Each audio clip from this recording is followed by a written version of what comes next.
था मेरे से, मेरी भी जिंदगी की ख्वाहिश थी कि मध्य प्रदेश का सबसे अच्छा डॉन बनना है, लेकिन अल्लाह ने आपकी वो गजल, मैं आपका मुशायरा रोक कर ये बात कह रहा हूं क्योंकि मेरा अपना है, शकील भाई है, तो आपकी वो गजल के तरक्कियों की दौड़ में उसी का जोर चल गया, बना के अपना रास्ता भीड़ से निकल गया।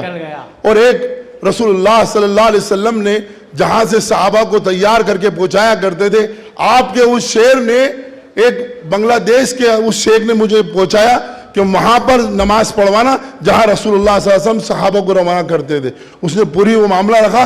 मैं शकील भाई से मांग कर, आपका अजान हो रही है, बाबरकत वक्त पे आपका एजाज करता हूं। अल्लाह मुझे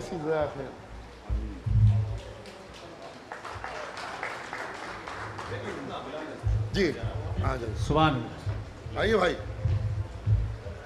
आइए।